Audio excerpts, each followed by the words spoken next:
Várias unidades do IFAL foram ocupadas aqui em Alagoas em protesto contra a PEC 55 e a medida provisória de reforma do ensino médio. Foram quase 2 meses de ocupação até a Advocacia Geral da União conseguir a reintegração de posse do CAMP. Para falar o que representa esse movimento estudantil de protesto, eu converso agora com o professor de História, Fabiano Duarte. Agora, vamos ser fiel à história. A 55 é a 241, né?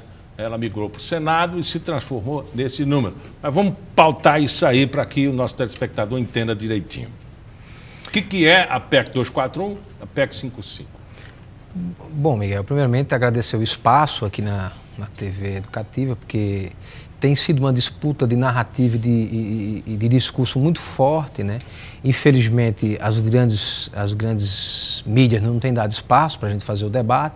Porque para nós a PEC 241, agora a PEC 55, ela é uma mudança do regime no país. Muda o regime tributário, muda o regime, vai atingir em cheio, né? Assim, na história recente, não temos assim, nenhum país que tenha feito uma medida um ajuste fiscal tão draconiano. Nem a Grécia. A Grécia chegou onde chegou, mas depois de vários ajustes.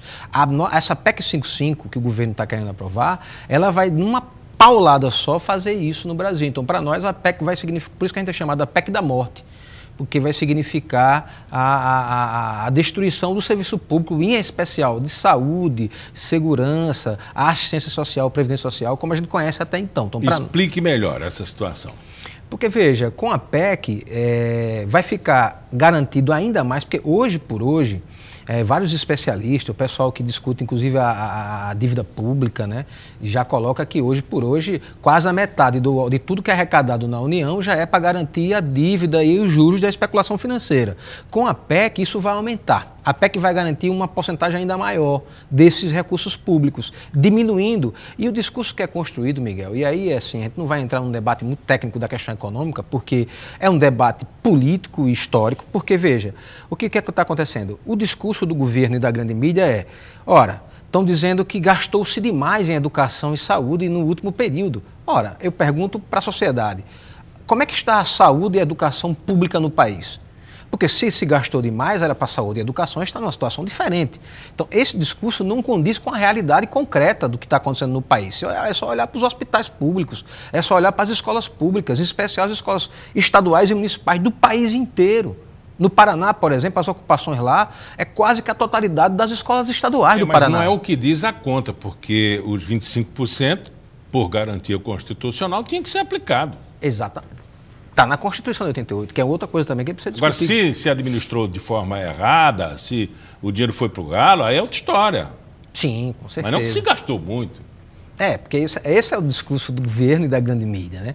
E é preciso que a sociedade entenda que esse governo que chega de maneira questionável ao poder, né? E para mim, assim, para nós fica claro, né, que é uma estratégia de privilegiar claramente os setores ligados ao capital especulativo. Transformar o Brasil numa república de banqueiros, literalmente, porque você vai ter uma situação em que esses setores vão ser extremamente privilegiados em detrimento do sucateamento da educação, da saúde e das políticas de assistência social, de previdência social. E nem a reserva de mercado com Caixa Econômica e Banco do Brasil, que disputavam par e passo o cliente, isso vai acontecer. Eu já vi a última entrevista com o Nilson, que vocês viram agora há pouco aqui com a gente, né? Isso, os bancos estatais vão encolher novamente, né? Infelizmente, isso é uma tragédia social também, porque, querendo ou não, é através dos bancos públicos que as pessoas mais pobres têm acesso a crédito, né? Então isso vai dificultar. E para nós, Miguel, essa questão das ocupações, ela para nós servidores, trabalhadores de maneira geral, ela tem servido como uma espécie de exemplo do que fazer. Mais uma vez, a juventude ela está dando esse exemplo para nós. Isso não é novidade na história. Mas está todo mundo crucificando a ocupação que está prejudicando a sociedade, os alunos que querem estudar. Por quê?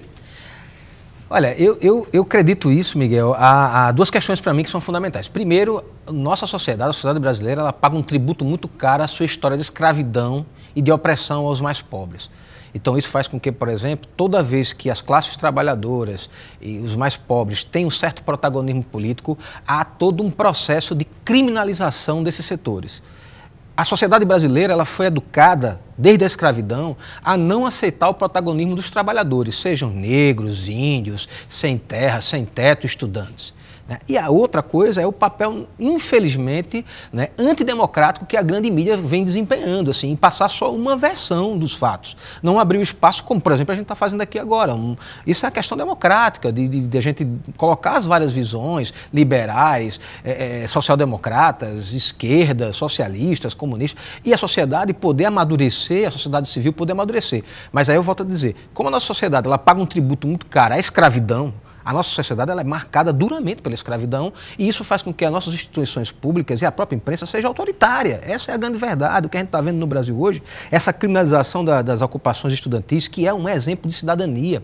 Quem teve a curiosidade de ir lá, em qualquer uma das ocupações, e aí tem ocupação no estado todo, no país inteiro. Quem foi, viu que os estudantes passaram a ter uma relação com a escola que jamais eles tiveram, Miguel, ao longo da sua vida normal acadêmica ali.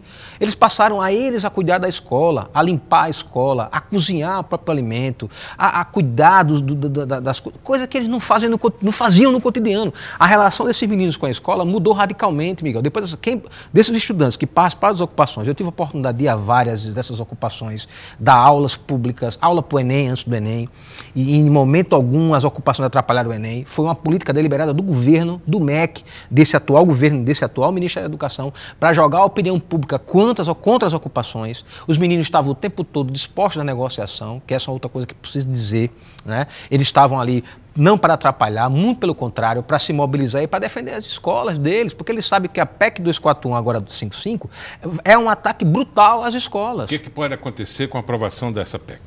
Olha, já chegou, já tem encaminhamentos do próprio Ministério da Educação de redução de vagas nas UFs e nos IFs, ou seja, nas universidades públicas e nos institutos federais. Então, de imediato, o que vai acontecer é redução de vagas. Redução de vagas, campos que... Poxa, essa é uma coisa que, essa política do Instituto Federal, e aí falando especificamente do Instituto Federal, é uma política super jovem, o decreto foi de 2008, então quer dizer, tem poucos anos. Então, imagine vocês, tem campos que ainda está se estabelecendo, não tem ainda o prédio próprio. Então, o que pode acontecer? Esses campos podem fechar. Não é à toa que você tem situações assim que vale ressaltar aqui em Alagoas, que do protagonismo tão brilhante desses estudantes, que tem cidades que nunca tiveram uma manifestação, uma passeata, um protesto, que tiveram recentemente protagonizado por esses estudantes das ocupações, como forma de dialogar com a sociedade. Você vê cidades como, imagine, Piranhas, Penedo, Murici. Chega em Murici, uma cidade que nós sabemos pela estrutura econômica que tem, perversa do setor sucroalcooleiro, você chega lá, o prédio mais bonito da cidade é o Instituto Federal de Alagoas. É o aparelho mais legal, assim, onde o estudante chega numa escola que tem assistente social, tem psicólogo, tem dentista, tem médico, tem professores, mestres e doutores, sabe? É o sonho do estudante de uma cidade do interior de um estado como o nosso, um dos mais pobres, se não mais pobres da nação. Então, esses meninos estão ocupando as escolas para defender isso, Miguel. E estão dando uma lição de cidadania para nós trabalhadores, porque porque parece que a PEC 55 é problema só de servidor público. Não é. A PEC 55 é problema da sociedade como um todo.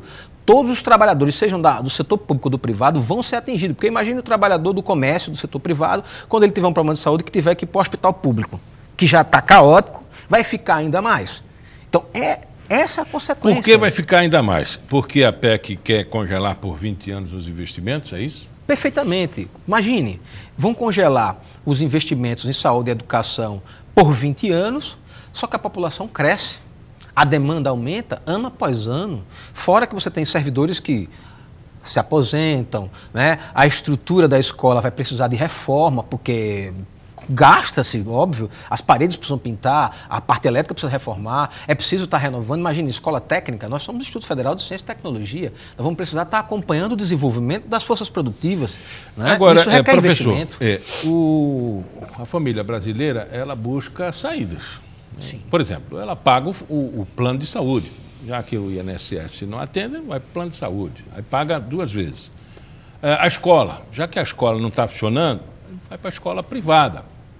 Mas o Instituto Federal não tem concorrente. A universidade pode até ter, mas como público, financiado pelo governo, o que pode acontecer? Qual é a saída do povo brasileiro? Olha, Miguel, o Instituto Federal a gente tem concorrente também, cara. Infelizmente nós temos um concorrente, que é o Sistema S. né?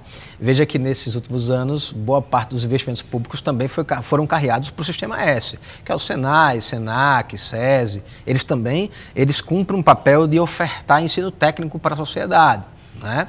Mas diferente da gente, porque mesmo eles recebendo investimentos públicos, ainda é cobrado mensalidades lá.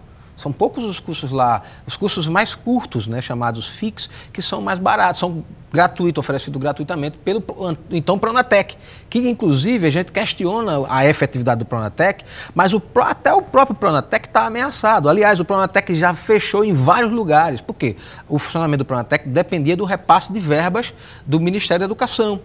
E, enfim, isso também está extremamente ameaçado, né? Então, o que é que acontece? Esse ensino de qualidade, que é o médio integrado que a gente oferta, que é o nosso carro-chefe no Instituto Federal, que é o médio integrado, que o jovem, né, ele estuda lá todas as disciplinas propedêuticas do ensino médio comum e mais as disciplinas técnicas, que ele tem a possibilidade de escolher, né, se vai para a universidade ou se ele vai para o mercado de trabalho, né, mesmo sabendo da dificuldade que é o mercado de trabalho.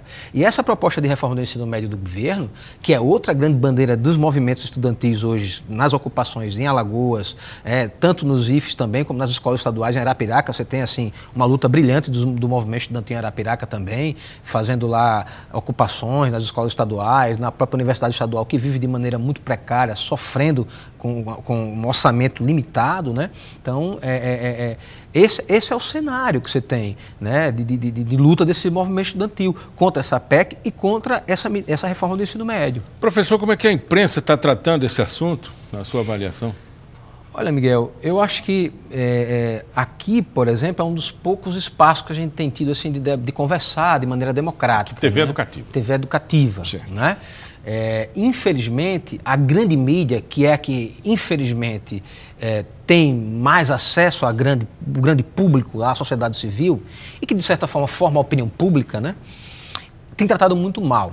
Né, ajudado a criminalizar o movimento. Né? Não é à toa que algumas ocupações os estudantes chegam até o ponto diante de tamanha deslealdade no tratamento com os estudantes, eles chegam a não querer dar entrevista, porque às vezes, você sabe, as entrevistas são editadas e quase sempre manipuladas, então isso faz com que há um tratamento muito ruim quando você tem a juventude brasileira, filhos dos trabalhadores, porque são filhos dos trabalhadores, dando lição de cidadania em defesa, porque esses meninos estão dizendo que não vão aceitar que o Brasil vire uma república de banqueiros e que toda a riqueza que a gente produz não vá para a especulação financeira. Eles querem que, de acordo com a Constituição, né, porque eu acho que essas ocupações também, um dos significados dela, e os meninos têm discutido muito isso, é que nós estamos defendendo a Constituição, o regime democrático, porque isso está na Constituição. A garantia da educação, e isso está sendo, com a PEC 55 e com essa reforma do ensino médio, isso está seriamente ameaçado. Conversamos com o professor Fabiano Duarte, professor de História do IFAL. Muito obrigado pela entrevista. O Pauta Especial fica por aqui. Voltamos amanhã às 11h30 da manhã ao vivo, com reprise às 5 da tarde. Até lá.